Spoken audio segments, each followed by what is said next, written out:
भारत में कहीं भी चुनाव हो, बीजेपी के जितने सपोर्टर हैं उन लोगों को यही लगता है अब की बार मोदी सरकार। और बीजेपी और नरेंद्र मोदी की जितने भी विरोधी हैं वो सारे लोग सोचते हैं कि अब बस ये मोदी जी का लास्ट टाइम है, अब मोदी जी चले जाएंगे।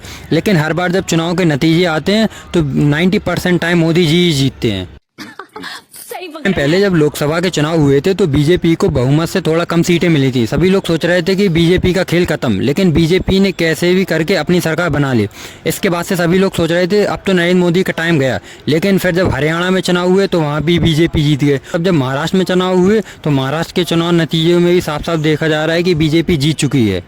ये तो लेटेस्ट न्यूज़। महाराष्ट्र में 288 सीटों में एनडीए को 235 सीट मिली हैं, कि महागठबंधन को केवल 49 सीटें ही मिली हैं। उद्धव ठाकरे कांग्रेस के साथ मिलकर भी बस केवल 49 सीटें ही जीत पाए। उद्धव ठाकरे की हार का सबसे बड़ा कारण है उनका कांग्रेस के साथ गठबंधन करना, क्योंकि उद्धव ठाकरे की पार्टी शिवसेना एक हिंदुत्व वाली पार्टी थी और उनके पिताजी बाला साहेब ठाकरे भी एक कट्टर हिंदूवादी नेता थे। लेकिन उद्धव ठाकरे कांग्रेस के साथ मिलकर उन्होंने अपनी पार्टी का नाम और अपना नाम दोनों खराब कर लिए। यही कारण है कि उन्हें बहुत बुरी हार मिली महाराष्ट्र में। महाराष्ट्र में एनडीए की जीत का सबसे बड़ा कारण है उनकी एक योजना, मुख्यमंत्री लाडली बहन योजना। ये योजना एमपी की लाडली बहन योजना से कॉपी की गई है। स्कीम में जो भी महिलाएं 65 साल से नीचे हैं उन सभी लोगों को 1500 रुपए हर महीने दिए जाते हैं। लेकिन इस बार दिवाली के पहले ही सरकार ने सभी महिलाओं के खातों में 3-3 हजार रुपए बोनस के रूप में भेज दिए थे। यही कारण है कि चुनाव से पहले इस स्कीम ने महाराष्ट्र के वोटरों का रुख बदल दिया और एनडीए ने बड़ी आसानी से 288 सीटों में से 235 सीटें महाराष्ट्र में जीत ली और उद्धव ठाकरे और राहुल गांधी का सुपड़ा महाराष्ट्र में साफ कर दिया। खत्म। उद्धव ठाकरे अपनी रैलियों में एकनाथ शिंदे को बुरी बुरी तरह कहते थे, ये गद्दार है, ये वो है। लेकिन महाराष्ट्र की जनता ने साफ कर दिया कि रियल शिवसेना एकनाथ शिंदे के पास है और एकनाथ शिंदे ही शिवसेना के रियल मालिक हैं। और बाला साहेब ठाकरे जिन्होंने शिवसेना बनाई थी और इसके बावजूद भी उद्धव ठाकरे को उसका हक नहीं मिल पा रहा है। महाराष्ट्र के लोग रियल शिवसेना और रियल शिवसेना का उत्तराधिकारी एकनाथ शिंदे को मानते हैं और वहीं पे शिवसेना का रियल अधिकार है वो है उद्धव ठाकरे के पास। लेकिन उद्धव ठाकरे उसका फायदा ही नहीं उठा पा रहे हैं। ये बड़ी अच्छी बात कही आप। पे दूसरी तरफ देखा जाए तो रियल शिवसेना के उत्तराधिकारी कहने वाले एकनाथ शिंदे ने अकेले महाराष्ट्र में 55 सीटें लाई हैं।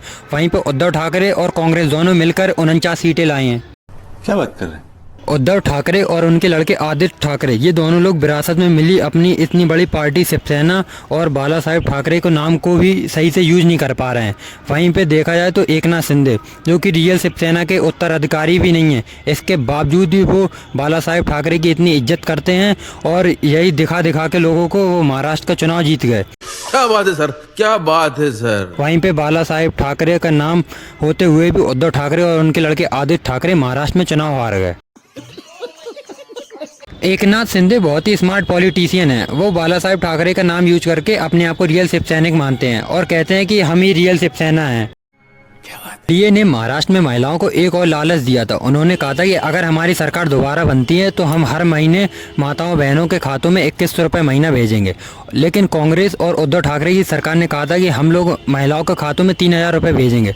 लेकिन लोगों ने बीजेपी पे भरोसा किया। उन्होंने कहा क्योंकि सरकार ने अभी 1500 रुपये तो खाते में महिलाओं को भेज ही दिए हैं और अब जब सरकार बनेगी तो 2100 रुपये मिलेंगे। अभी मजा आएगा ना भिड़ो। फ्री पैसों की स्कीम के चक्कर में महाराष्ट्र में लोगों ने बढ़ चढ़ के एनडीए का साथ दिया और आज एनडीए ने बड़ी आसानी से बहुमत पार कर लिया है।